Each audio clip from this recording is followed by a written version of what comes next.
Então, vou falar um pouco sobre a disciplina, né? Essa disciplina é nova para mim, né? Assim, quer dizer, todas que eu estou ministrando atualmente são novas, né? Mas que eu falo assim, que eu me refiro fora um pouco da minha área, né?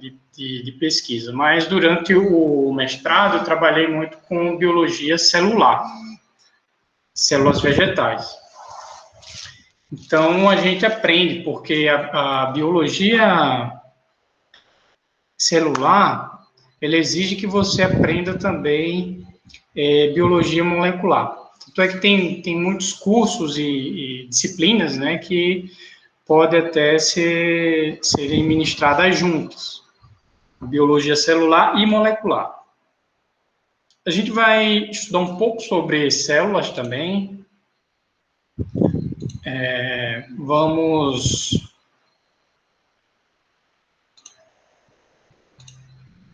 ver um pouco sobre célula, genética, tá? E biologia molecular. Então, eu ainda não preparei a ementa da disciplina. Estou preparando. Escolhi alguns livros, tá? Para a gente adotar, né? Nessa disciplina.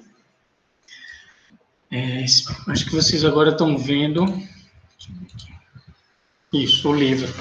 Tá, então, deixa eu mostrar aqui. São dois livros. A princípio, a gente vai trabalhar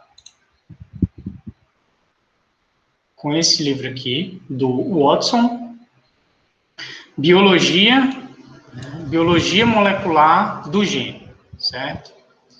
Então, esse livro é muito bom. Desde a minha graduação, eu já lia ele, acho que na minha graduação, ele ainda estava na... Será que eu peguei a primeira? Acho que era a primeira ou segunda edição desse livro.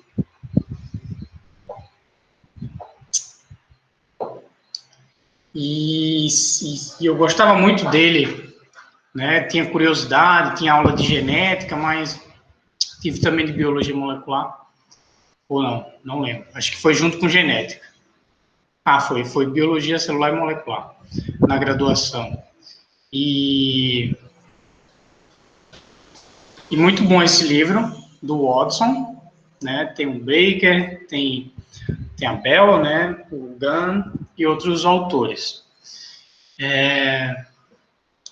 Então, a gente vai adotar esse livro, tá? Ele já está na 7ª edição, certo?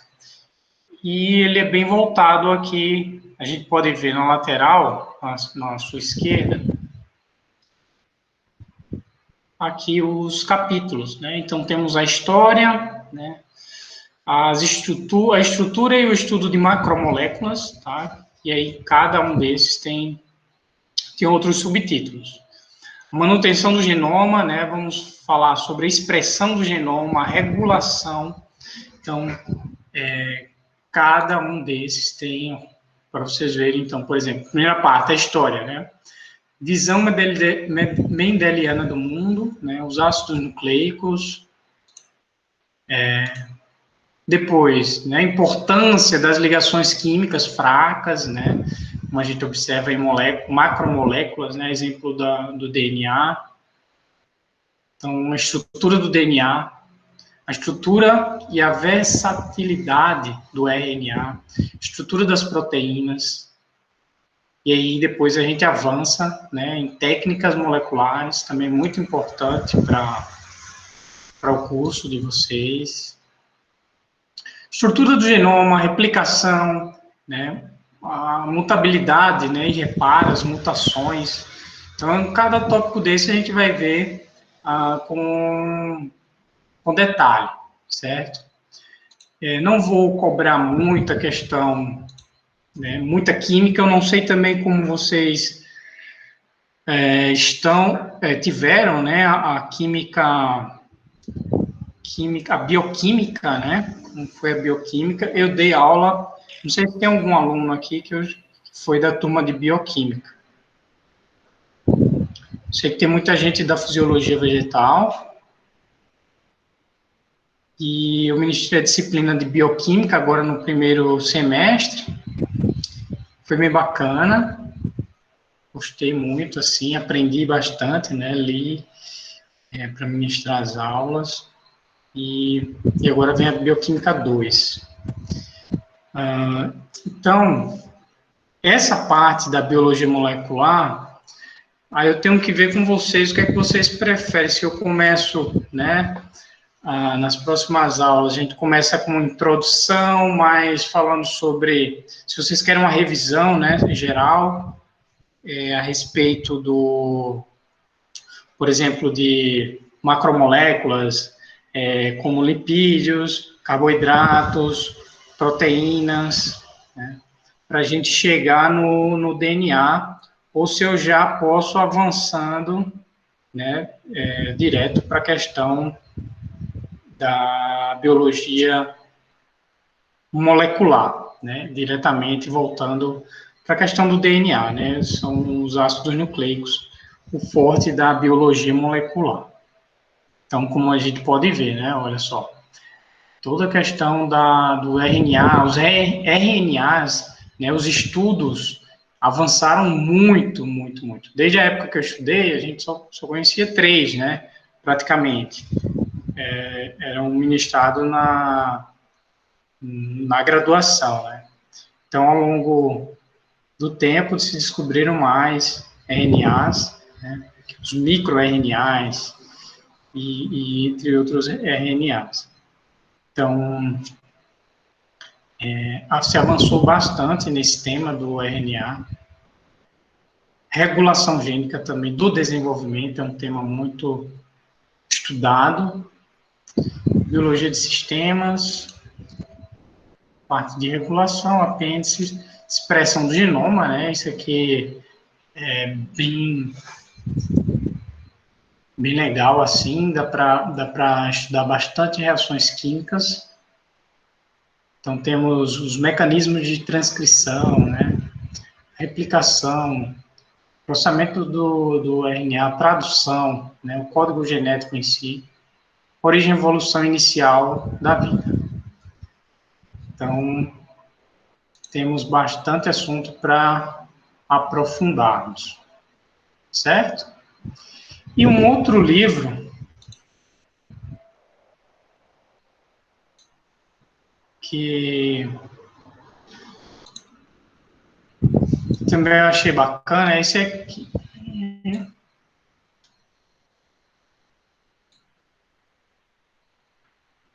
Esse aqui. Biologia Molecular Básica, tá? Então, também é um livro bacana, né? Aqui do Arnold Zah, né, esse Henrique e Luciana Passaglia. Então, é um livro também bacana, né? Acho que dá para a gente... eu vou mesclando, né, um pouco dos assuntos. Né? Tem assuntos que um explica melhor que o outro, que o outro aprofunda mais, o outro menos. Então, a gente vai mesclando um pouco esses dois livros, né? Como a gente pode ver aqui, questão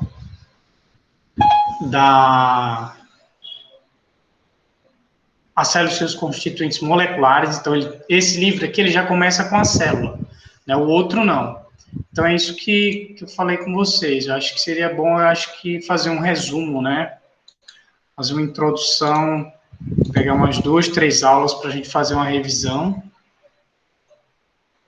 Porque eu não sei há quanto tempo também vocês tiveram a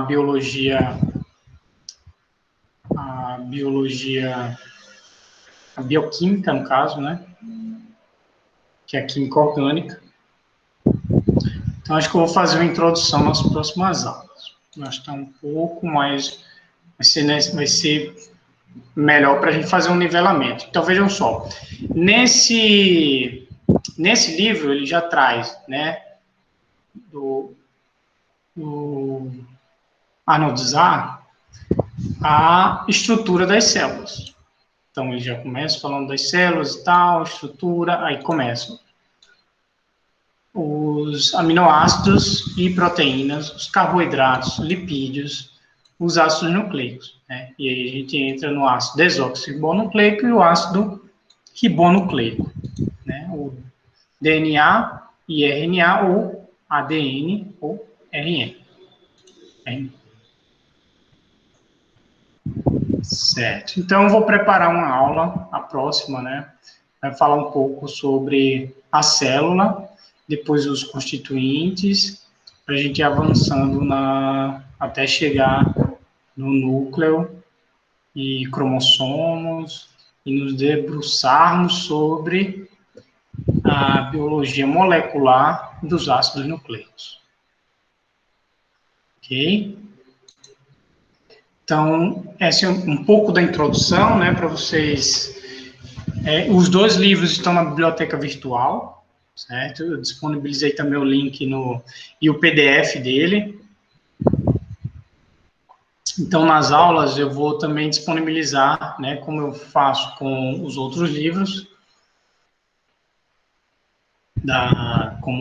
por exemplo, na fisiologia vegetal, né, que eu tiro o PDF das páginas, caso quem não consiga acessar, né, ter acesso à biblioteca virtual, vocês podem consultar e ler, né? Então, sempre como, né, vocês já sabem a dinâmica das aulas, né? Então, vem a primeira leitura, né? Então, eu tive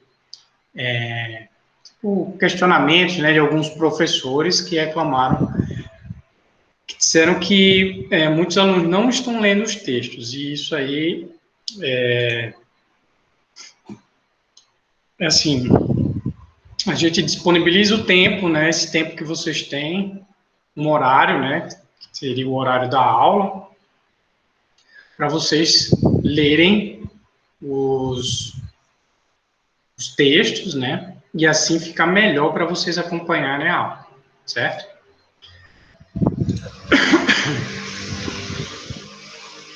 Então, geralmente, o primeiro horário, né, como vocês sabem, eu peço para que vocês façam a leitura. Depois eu venho com a aula, complementando uma aula mais curta, né? Eu vou tentar ser mais breve, não sei se eu estou me delongando muito nas aulas, às vezes eu vejo que os vídeos são longos, mas eu acho que para quem vai assistir, né? Então, para quem vai assistir depois. Mas eu acho que esse horário, né, que eu faço mais ou menos 1 hora ou mais, para a gente é bom, né? Porque está aqui explicando na hora, né? Então, pessoal, a gente vai falar um pouco, né, sobre a história da biologia molecular e a visão mendeliana do mundo, né? Como, por exemplo, Mendel via o mundo, ou seja, como ele via, né, que foi a grande descoberta dele, a questão da genética, da hereditariedade, certo? Então, ele começa aqui tratando, né, como é fácil considerar o ser humano como um ser único entre os organismos vivos. Apenas os humanos desenvolveram linguagens complicadas que permitem interações complexas e significativas de ideias e emoções. Grandes civilizações desenvolveram e alteraram o ambiente global de maneira inconcebíveis para qualquer outra forma de vida. Em vista disso, sempre existiu uma tendência de imaginar que algo especial diferencia os seres humanos de cada uma das outras espécies. Essa crença encontrou expressões nas muitas formas de religião pelas quais se buscam as razões de nossa existência. E, ao fazer isso, tentamos criar regras viáveis para conduzir nossas vidas. Pouco mais de um século atrás, pouco mais de 100 anos, parecia natural pensar que, assim como toda a vida humana começa e termina em um tempo fixo, a espécie humana e todas as outras formas de vida deveriam ter sido criadas em um momento exato. Essa crença foi seriamente questionada pela primeira vez há quase 150 anos, por volta da segunda metade do século XIX, ou seja, a partir de 1850, quando Charles Darwin e Alfred Wallace propuseram suas teorias da evolução, com base na seleção do mais adaptado. Eles sugeriram que as diversas formas de vidas não seriam constantes, mas que continuamente dariam origem a plantas e animais ligeiramente diferentes, alguns dos quais se adaptariam para sobreviver e se multiplicar de forma mais eficiente. Na época dessa teoria, eles não conseguiam a origem dessa variação contínua, mas perceberam corretamente que para formar as bases da evolução, essas novas características deveriam persistir na prógenie, ou seja, na prole, né? Nos seus descendentes, ou seja, nos filhos.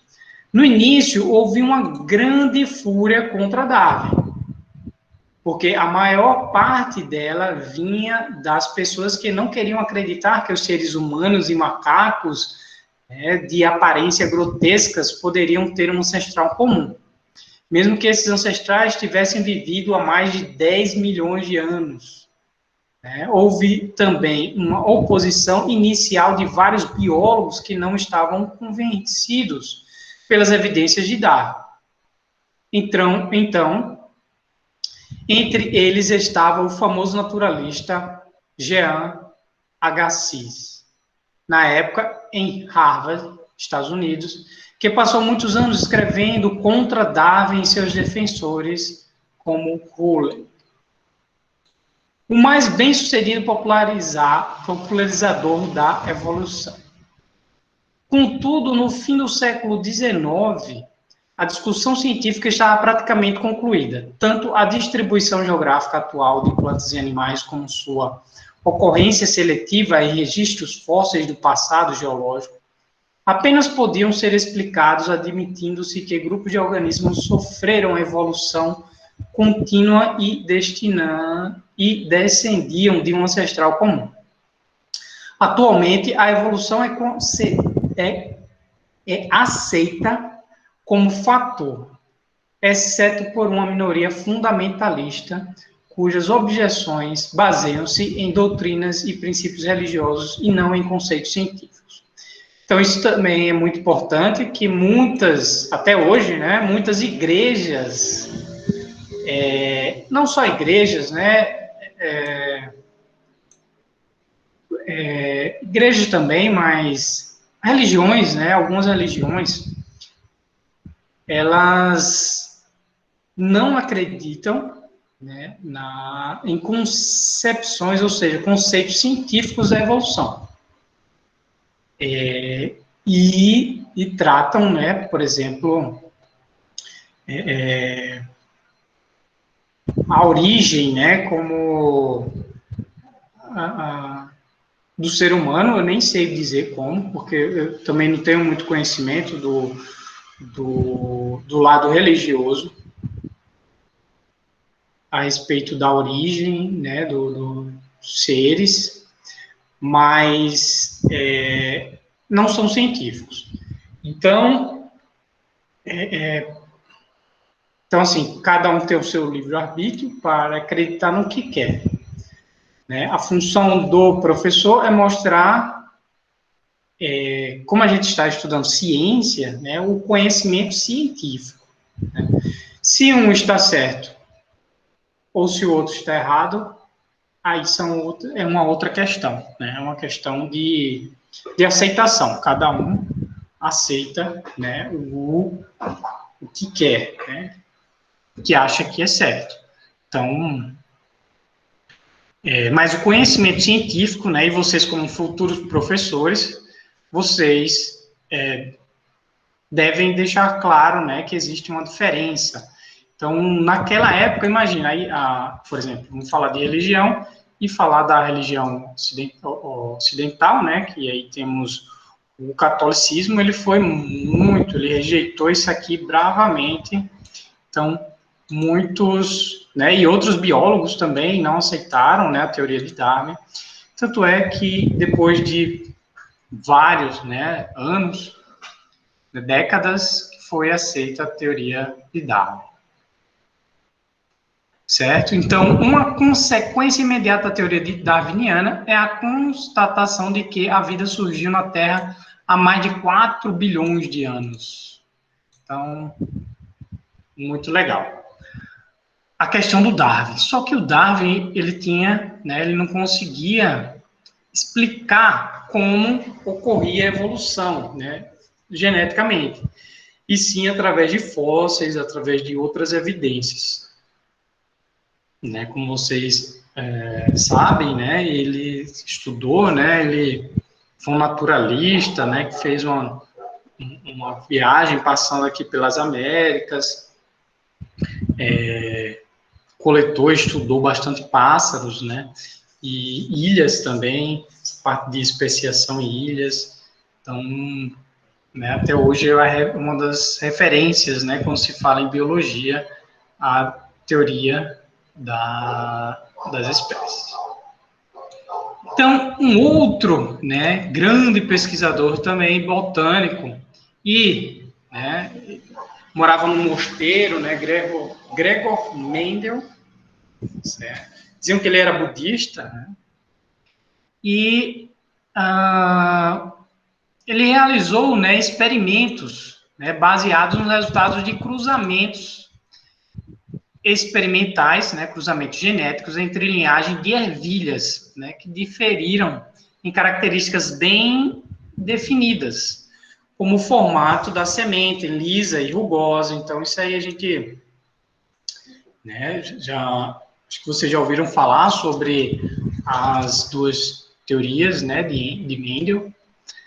Então, tivemos o formato, né, das sementes, ele observando. Então, um bom pesquisador, né, então, crítico, a gente, né, como cientistas, né, professores da área das ciências, a gente gosta muito de observar as coisas, né, um bom observador, né, você observar, por exemplo, o som dos pássaros, eita, esse aqui é um pássaro, esse aqui é outro, esse som é diferente daquele, esse animal é diferente daquele, aquele inseto é diferente desse, esse tem isso, aquele tem isso, e isso vai gerando, né, curiosidade, né, e descobertas, né, porque a gente começa a ir a fundo, tem biólogos que vão se especializando tanto que o cara estuda a nervação da asa da barata e tal. Então tudo isso vem através da observação, né, a gente observa e compara. Então, Mendel, né, curioso, né, e bom observador, ele começou a cruzar várias sementes, né, os grãos de pólen entre diferentes ervilhas, né, e ele observava as descendências. Então, ele observou a questão da semente, luz rugosa, né, a coloração da semente também. Então, e tudo isso ele ia anotando essas observações, certo? E então veio o princípio da segregação independente dos fatores. Então, ele, né, ao cruzar, então ele cruzou aqui, ele realizou diversos cruzamentos entre progenitores, né, a primeira geração, que diferiram entre si, mas apenas uma característica, né, como o formato, a coloração da semente, persistia. Todos os descendentes da primeira geração tinham a aparência de apenas um dos genitores. Então, por exemplo, um cruzamento entre ervilhas com sementes amarelas e ervilhas com sementes verdes, todos os progenitores apresentavam sementes amarelas. Então, nascia todo amarelo. Então, caramba, interessante, né? Puxou apenas a 1, 2 do genitor. E daí, o que é que ele fez? Ele chamou aquela geração F1, ou seja, o primeiro cruzamento. Então, o que ele fez? Ele pegou, tem lá, uma ervilha com flores amarela, e uma outra, quer dizer, de semente amarela, e uma outra ervilha que ele sabia que era de semente verde. Então, ela deu a flor, ele pegou a flor de uma, tirou o grão de pólen e colocou no gineceu da outra ervilha, que seria de semente verde. E fez o cruzamento, né? E daí, quando teve a ervilha, né? Ele pegou aquela semente e, quer dizer, todas as sementes nasciam com característica apenas, por exemplo, amarela. Então, ele chamou aquilo de dominante, né? Enquanto que o traço que não aparecia na geração era chamado de recessivo. Então, daí vieram os dominantes e os recessivos. Então, dominante é o gene, né? Que domina, no caso, essa característica da coloração das sementes. No caso, o amarelo. E o recessivo seria, no caso, o verde. Então, aqui tem as coisas. Então, para vocês terem a ideia, olha só. Então, a geração parental, temos aqui no caso, quanto à rugosidade, né? Então, temos um gene dominante, que é o Rzão, e o excessivo é o Rzinho. Então, ele cruza, né, as flores dessas duas plantas, dessas sementes. Ao cruzar, irá formar apenas ervilhas com lisa, né, a sua morfologia lisa.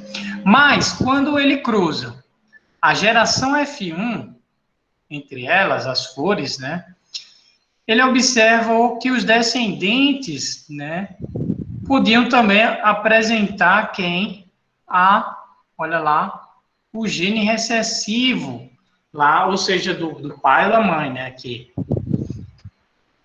Então, a geração F2 foi, né, teve uma proporção, e ele observou essa proporção, né, de três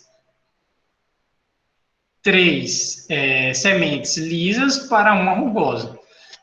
Então, temos o homozigoto, né, Rzão, dominante, e o homozigoto recessivo, e o Rzinho, né, que lembrando, um R, quer dizer, um R vem da mãe, o outro vem do pai.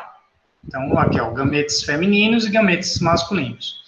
Então, com isso, temos, né, os heterozigotos, metade, né, 50% é heterozigoto, certo?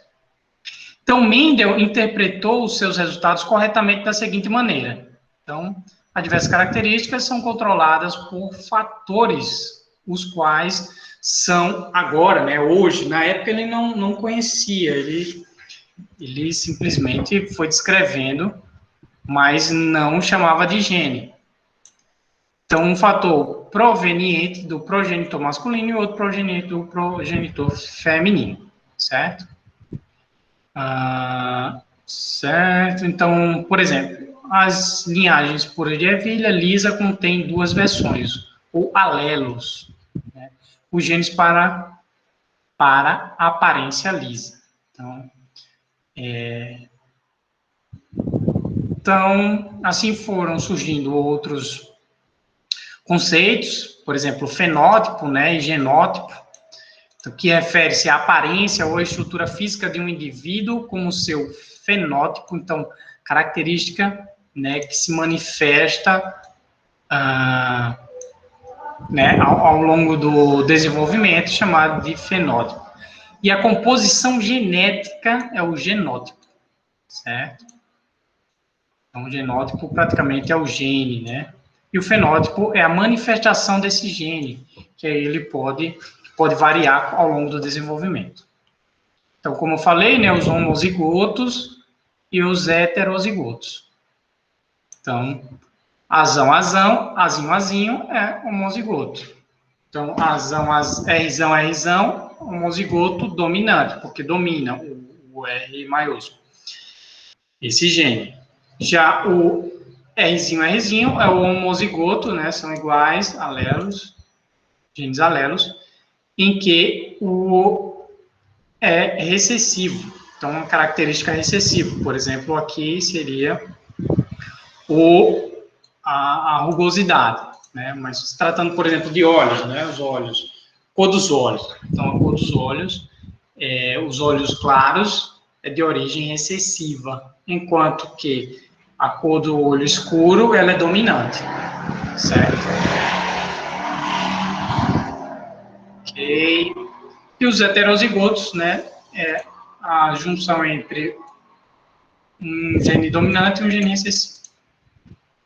Certo? Então, assim foi criada a primeira, né, o princípio da segregação independente. Então, ele foi fazendo vários testes. Então, esse foi um, né? O outro foi, né, que alguns alelos não são dominantes nem recessivos. Eles são recombinantes.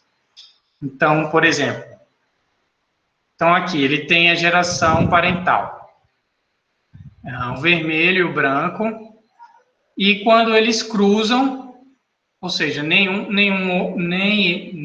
homozigoto dominante, nem o homozigoto excessivo, eles irão dominar, né, aquele fator. Quando juntos, eles geram um outro fator. Por exemplo, aqui temos o heterozigoto, que tem a coloração rosa, na geração F1. Então, não há dominância de genes aqui nesse... quanto a esse cruzamento. Tá? Então, na geração F2 que os pais apareciam, olha só. O azão aqui da parental, né? Ou seja, do gameta feminino e outro do gameta masculino, certo? Eles aparecem aqui na geração F2. E, né, 50% de chance de ter aqui o gameta rosa, né? Certo? Então, eles chamaram de recombinantes, né? Quando não há essa dominância. E aí temos a teoria cromossômica, né, da hereditariedade. Certo. Então, ele fala mais um pouco aqui, né, que os cruzamentos, né, que agora com dois fatores, né, olha só, a cor e a rugosidade, olha, Rzão, YY. Então, um vai expressar a cor e o outro expressa a morfologia, né, das sementes. Então, também... Então, ocorre também, né, um crossing over, que é a recombinação. Então, isso aqui é muito estudado, né, que a gente estuda quando quando ocorre meiose, né, uma das etapas da meiose, ocorre, né, o crossing over, ou recombinação de genes, e é graças a esse crossing over que ocorre a diversificação, que nós somos diferentes, né, um do outro, até seja, né, dentro de uma população.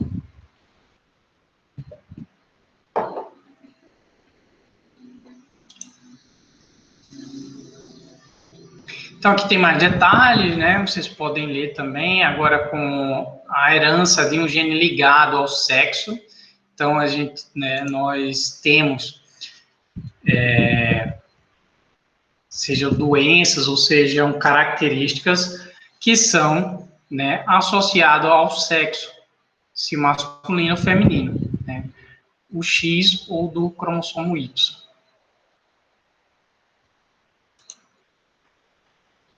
mapeamento cromossômico. Então, aqui, né, as trocas aqui durante o crossing over, né?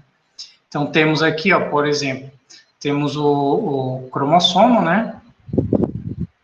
Quer dizer, uma parte aqui são genes, né? Esse aqui, o locus gênico. E aqui temos, por exemplo, né, um par de alelo recessivo, Czinho, Czinho, e aqui, né, um outro par. E aqui ocorre o cruzamento, né, passando de um para o outro cromossomo. Certo, ele fala, tem mais detalhes e tal. As mutações, então a gente vai ter aulas só falando sobre mutações. Então, né, hoje uma aula mais introdutória, né? Então, as mutações, elas são importantes também, tá? Por mais que elas geralmente são deletérias. Então, os genes são geralmente copiados de maneira exata. Isso é fantástico, né? Como ao longo da evolução, né, essa cópia que a gente vai estudar muito, falar sobre ela, né, a cópia do DNA, ela é feita de maneira exata, né, e foi ao longo da evolução do tempo, né, se aperfeiçoando cada vez mais. E isso durante a duplicação dos cromossomos, em uma das etapas lá da mitose ou meiose, da meiose 2 da mitose. Então, raramente, entretanto, ocorrem alterações, que são as mutações nos genes, originando formas alteradas. Ou seja, a maioria, mas não todas, atuam de modo menos satisfatório que os alelos do tipo selvagem. Esse processo é necessariamente raro. De outra forma, muitos genes seriam alterados a cada ciclo celular e os descendentes não seriam semelhantes aos seus progenitores. Existe, porém, uma grande vantagem na ocorrência de uma pequena e finita taxa de mutação. Ela fornece uma fonte constante de novas variedades necessárias para permitir que as plantas ou os animais se ajustem aos ambientes físicos e biológicos em constante alteração. Certo? Então, aqui mostrando, né, que esse gene, 85 genes mutantes relacionados aqui à drosófila, né, a mosca. Então, eles vão, né, observando as mutações. Por exemplo, houve uma mutação, ou seja, nasceu com uma má formação na cor do olho, ou na marca do tórax, né, ou na asa. Então, eles vão observando esses e associando isso a genes. Então, olha só, diversas características, né? E aí vem cor dos olhos, né, asas retas, asas alongadas, corpo cinza. Então, tudo isso são características, né, que podem ocorrer mutações e que foram sendo observadas. Então, por exemplo, normal é olho vermelho, ele nasceu com olho roxo. Então, o corpo era para ser cinza, nasceu preto dessa espécie. Então, pode ter ocorrido alguma mutação. Então, isso vai sendo estudado e analisado, tanto na parte morfológica, né, a nível macroscópico, que é o principal, né, a primeira observação, geralmente, né, e depois a nível molecular.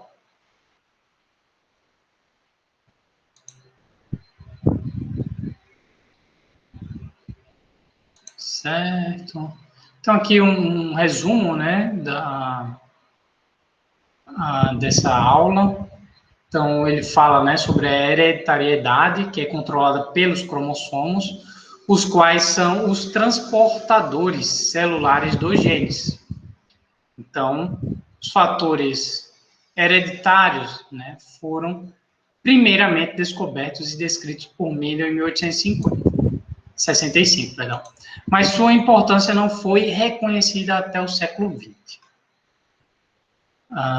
E aí a gente vai falar um pouquinho disso mais adiante. Então, os alelos diferentes do mesmo gene surgem por meio de alterações,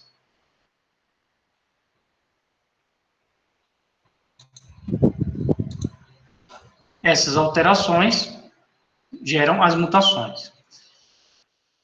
Normalmente, os genes são exatamente estáveis e são copiados de maneira precisa durante a duplicação cromossômica.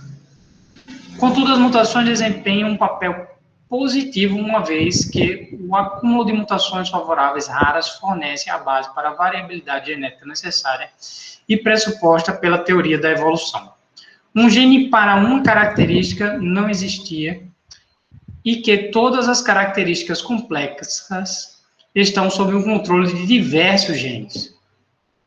Então, a ideia mais sensata postulada em 1909 foi de que os genes afetam a síntese de enzimas, que aí é o passo da expressão genética, que vem a formação das proteínas que vão atuar conforme aquela receita, ou seja, aquela receita, que foi destinada para fazer aquela função, certo? Tudo a partir de quem? Dos genes que estão presentes no DNA. Ok? Então, esse aqui foi um breve resumo, sobre a questão do Mendel. Eu tenho também aqui alguns slides para mostrar para vocês. Então, passar aqui rapidamente para a gente continuar, falando um pouco sobre o Mendel. A gente falou bastante sobre o Mendel, aqui a gente vai avançar mais um pouco, além do Mendel. Então, por que aprender a biologia molecular? Então, por que aprender biologia molecular? A biologia molecular é um ramo da bioquímica que estuda a estrutura e função de moléculas essenciais para a vida. E daí vem, quais são as moléculas essenciais para a vida? Várias, Então, existem várias moléculas que são essenciais para a vida. Mas uma delas se destaca, por conter toda a informação genética. Então, a história dos primeiros estudos sobre a biologia molecular marcaram as descobertas científicas que deram a base para o entendimento atual de como a estrutura de ácidos nucleicos, a exemplo do ácido desoxirribonucleico, DNA, e o ácido ribonucleico, RNA. Certo? Foi descrita e bem como sua funcionalidade. Então, no início, então a história, como eu falei, lá na segunda metade do século XIX, a partir de 1850, então vários estudiosos, biólogos, e curiosos, escreviam a respeito da origem da vida, de como o que diferenciava, observem aqui a diversidade que a gente tem de seres vivos no nosso planeta, é uma coisa impressionante. Sejam eles de origem animal, vegetal, ou microbiana. Então, essa diversidade toda está associada à biologia molecular. Ou seja, como esses moléculas, elas se organizaram na origem da vida, antes de surgirem seres tão complexos, tão derivados, digamos assim, mas não quer dizer que são evoluídos, tá? Evolução tem a ver com adaptação. Então, a bactéria ela pode ser super evoluída, Por exemplo, bactérias termófilas, elas, por exemplo, tem algumas bactérias que vivem em ambientes super quentes, são chamadas de termófilas, que vivem, por exemplo, em vulcões, em regiões desérticas, e esses seres são muito evoluídos, por estarem adaptados àquela condição. Então, né, a gente tem uma diversidade enorme, e tudo isso, né, surgiu de um ancestral em comum, se a gente for puxar ao longo de uma árvore genealógica, certo? Então, construindo, né, um entendimento sobre o DNA. Então, a seleção natural é um processo que permite a transformação gradual de espécies, permitindo que os mais adaptados sobrevivam, deixando maior número de descendentes com suas características. Então, essa foi uma das principais, né, a descoberta, né, de Darwin. Seleção natural. Tem vários filmes do Darwin, já assisti uns 2, é bem bacana a história dele, vale a pena assistir. Acho que no YouTube deve ter. E muito bacana. A história de vida dele, né? Então, ele escreveu, né, o seu livro, a Seleção Natural, A Origem das Espécies, e a principal, né, uma das principais hipóteses é a seleção natural, e da questão da adaptação dos seres vivos. Mas, no entanto, a teoria da evolução das espécies não explicava a origem das variedades. Ele não sabia explicar, né, nem como as características eram transmitidas através de gerações. Então, isso foi um ponto fraco na sua teoria. Mas, mas o que acontece? Ele tinha as outras evidências, mas ele não sabia explicar o porquê, mas sabia que existia, né? Então, e ciência é feita dessa forma. Muitas vezes a gente descobre algo, por exemplo, Einstein, né, descobriu lá em 1909, 10, a teoria da relatividade, né, descreveu e tal, as ondas gravitacionais, que só há pouco, ano passado, foi esse ano que descobriram, né, comprovaram a evidência de ondas gravitacionais. E ele conseguiu, através de cálculos, né, descobrir isso. Então, às vezes, o que acontece? Muitas descobertas estão além do nosso tempo.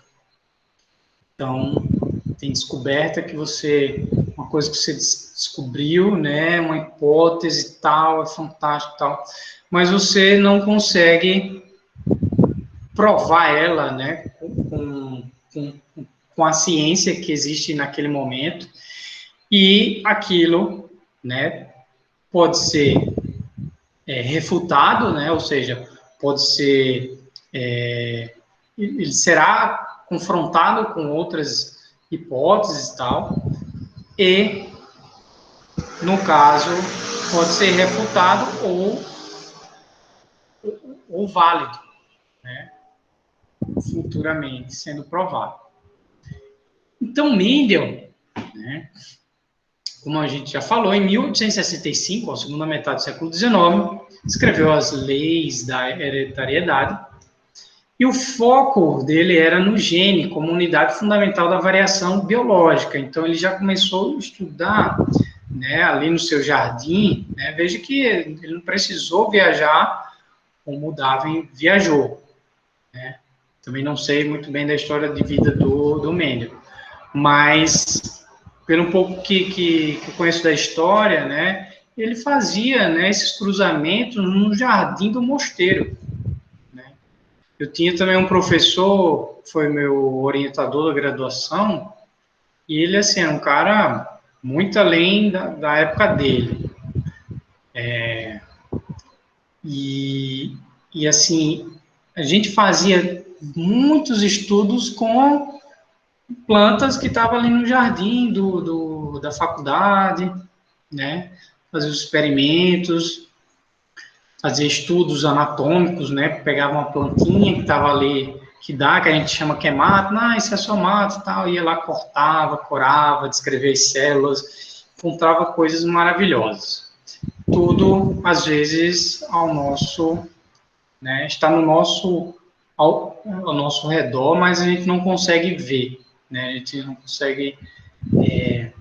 E é esse instinto que muitas vezes a gente tem que despertar, né, como observador. um observador desapegado.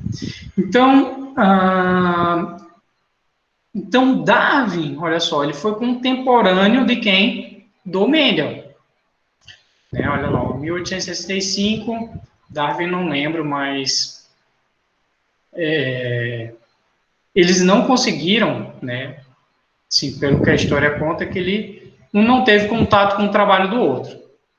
Né? Se Darwin tivesse lido os trabalhos de Mendel, nossa, teria talvez atribuído, né, a questão da hereditariedade à sua teoria da seleção natural. Então, Mendel publicou, né, a sua obra seus artigos, né, um experimento sobre a hibridização de plantas, em 1865, e foi citado apenas 3 vezes, né, depois, nos últimos, né, nos 35 anos que se seguiram. Então, vejam só, né, como eu falei, né, são cientistas ou pessoas, né, curiosas, que estão além da sua época. Né? Algumas teorias, né, só são comprovadas depois de muitos anos depois. Então, muito interessante isso aqui, olha só 3 vezes depois de 35 anos. Então, ele morreu e não soube do reconhecimento da sua descoberta. Então, em 1868 e 1882, já no final do século XIX, né, Frederick e Walter, no caso, eles publicaram, né, no caso, o Frederick, publicou um trabalho sobre uma nova substância no material nuclear de células chamada de nucleína. Já o Walter descobriu o processo de mitose e os comportamentos dos cromossomos durante a divisão celular. Então, imagine naquela época, né, se hoje a gente, tipo assim, o cara escreveu um artigo na Nova Zelândia, né, ou lá no Alasca. No outro dia, na outra semana, a gente consegue ter acesso a esse material. Então, é muito rápido, né? Até às vezes no mesmo dia. Então, assim, é uma coisa que evoluiu bastante ao longo do tempo, né? A divulgação científica. Naquela época, né, um artigo era escrito, às vezes só saía numa revista da universidade e tinha que pedir depois para mandar por correio para outras universidades. Então, era muito restrito a pesquisa e a divulgação naquela época.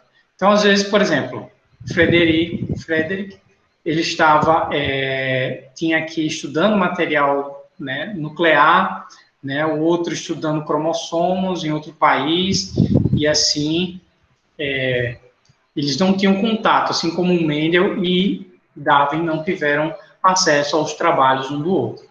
Então, já no início do século XX, né, em 1900, a partir de 1900, o botânico holandês De Vries publicou um trabalho sobre hibridização de plantas sem citar Mendel. Como eu disse, né, ele não teve acesso, né, ao trabalho do Mendel e você, muitas vezes, mas até hoje, né, às vezes a gente tem trabalhos, a gente vai fazer uma publicação, número imenso de artigos que tem, às vezes, sobre um assunto, que a gente não consegue ter acesso a todos, né, ou ler todos. Então, às vezes, alguns artigos vão ficando para trás, enquanto a gente vai, né, utilizando, não que isso seja, digamos, eu acho que é um problema, né, também do acesso, né, como agora a gente tem uma abundância de acesso, isso também gera um problema, que às vezes, de não dar conta de fazer um resgate desses artigos antigos. Mas, geralmente, esses artigos antigos, quando é um artigo muito bom, eles vão sendo passados, né, por vários outros artigos e sempre continuam sendo citados como referência. Temos aqui o botânico, né, um outro botânico, olha só, o Mendel trabalhando com plantas, botânico. outros dois botânicos, um holandês e outro alemão, né? Já o Cole Correns, ele publicou um trabalho em 1900 sobre a hibridização, citando quem? Mendel e Darwin. Olha só, né, depois de 35 anos, depois do artigo, né, um deles foi publicado pelo Correns. Ok? Então, vejam, né, a genética, a biologia molecular, né, inicialmente sendo estudado por quem? Por biólogos, né, por pessoas ou cientistas que estudavam, né, a ciência, né, as ciências naturais. O Frederic e o Walter já falei. Então, né, avançando aqui no início do século XX, né, então já começaram também a surgir outras áreas, né, de estudos, começaram a também estudar a questão da hereditariedade dos trabalhos que estavam sendo realizados, né, a nível de genética, né, de genes, e com destaque aqui para o Johansen, em 1909, que chamou de gene a unidade descrita por Mendel. Olha só, depois de muitos anos, ele já tinha falecido, ele recebeu, né, aqui no caso, né, uma homenagem, né, por Johansen, chamando os genes, uma unidade já descrita pelo Mendel anteriormente. Então, a unidade de transferência da hereditariedade. Thomas Morgan, em 1911, demonstrou que os genes estão arranjados de forma linear nos cromossomos. Então, vários estudos começaram a surgir, né, com base, né, já em outros estudos, a exemplo do Mendel e do Darwin. Então, agora já passando para outras áreas, né, os químicos, né, começaram a explorar isso indo mais a fundo, né, na parte da química molecular. Então, evidências sobre o papel do DNA. Então, né, como a gente já tinha visto, alguns estudos já com cromossomos. Então, aqui alguns dos pesquisadores demonstraram o princípio transformante proposto por Frederick Griffith. Griffith, ele foi, né, um grande nome, né, na genética, por descobrir, né, o papel do DNA. Linus Pauling também, né, foi um grande cientista, né, que desenvolveu modelos da estrutura alfa-hélice de proteínas, também se dedicou a resolver a estrutura do DNA, que até então ainda não tinha sido descrita. E, assim, em 1953, Watson e Crick escreveram pela primeira vez o Crick, né, era físico e biólogo, olha só, né, além daqueles outros pesquisadores. Então, o Crick era físico e biólogo e estudou a estrutura cristalina da hemoglobina. Já o Watson era biólogo, né, com tese em zoologia, e estudou o efeito do raio-x na multiplicação de vírus que afetavam bactérias. Isso na Universidade de Copenhague. Então, aconteceu que o Wicks, né, em Nápoles, mudou sua pesquisa para difração de DNA. Então, primeiro Watson e Crick descreveu a hélice, né, de DNA, disseram que eram compostas por 3 cadeias de nucleotídeos. Então, isso foi fantástico, apesar que outros pesquisadores já estavam estudando também essa questão dos nucleotídeos, tipos de nucleotídeos já tinham sido descritos, das bases purimídicas e pirimídicas. Certo? Então, eles aprofundaram, né, e foram a fundo para descrever aí a estrutura do DNA. Peter, né, o filho de Linus Pauling, foi fazer doutorado em Cambridge. Segundo Watson, né, e Crick perceberam um erro na molécula através do artigo de Pauling e corrigiram. Concluíram que os fosfatos estavam do lado de fora da hélice. Então, veja, né, a ciência ela é feita dessa forma, né? Você publica uma coisa.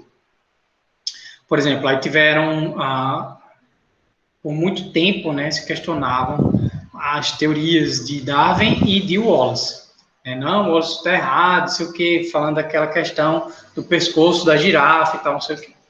Só que, não, a teoria de Wallace está errada.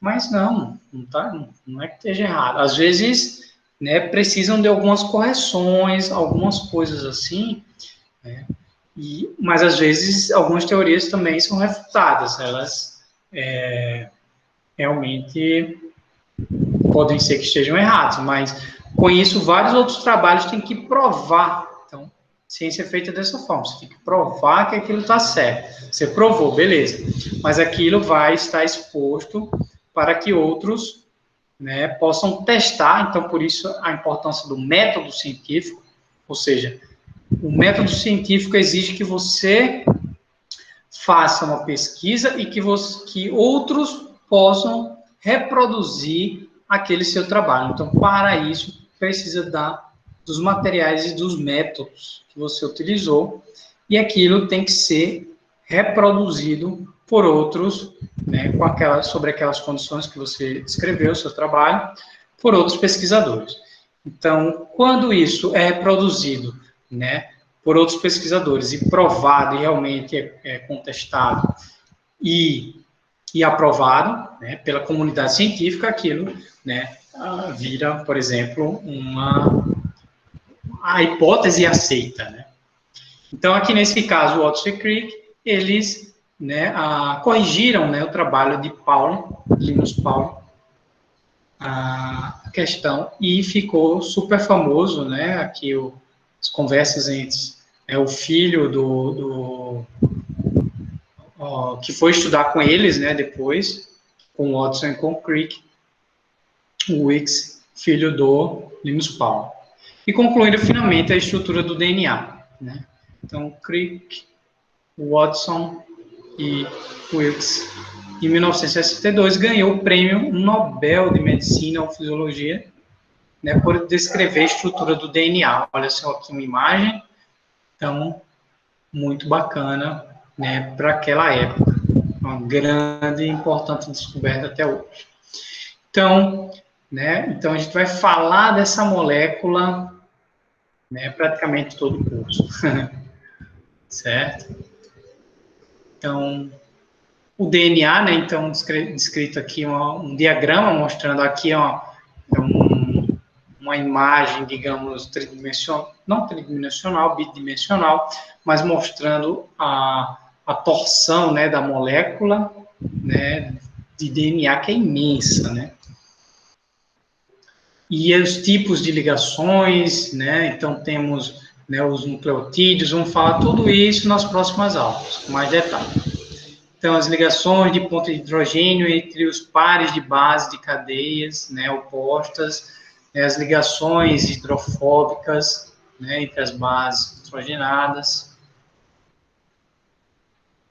Então, né, a dupla hélice, a grande descoberta dessa estrutura é a questão da dupla hélice e das ligações, né, das pontes de hidrogênio, né, entre as bases nitrogenadas e o esqueleto, né, esse esqueleto que é essa fita aqui ao redor, que eles descreveram, né, corretamente, o Watson e o Crick, né, que é formada, né, de fosfato e um açúcar, certo? Que diferencia entre o DNA e o RNA.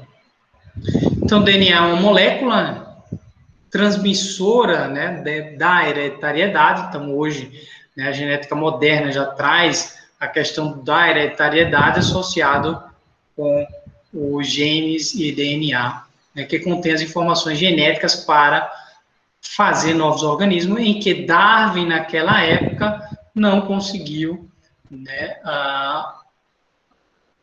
descrever, né, na sua obra, a questão da hereditariedade associada com o DNA.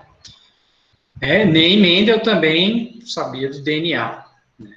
Ele escreveu, Mendel, a hereditariedade, né, sem saber que o DNA era a molécula responsável, né, por essa transmissão. E o DNA codifica as enzimas e proteínas, estruturas que farão a transcrição e tradução, tá, do DNA, certo? Tradução, no caso, do RNA. Então, assim a gente finaliza a aula de hoje, né?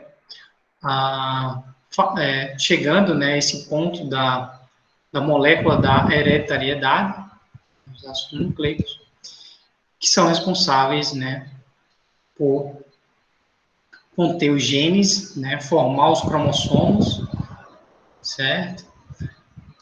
E nas próximas aulas, então, eu vou fazer uma revisão, né, de célula e de macromoléculas, né, exemplo de carboidratos, lipídios, proteínas, certo? Então, é isso, pessoal, que eu tinha para mostrar para vocês hoje. Vocês têm alguma dúvida, perguntas?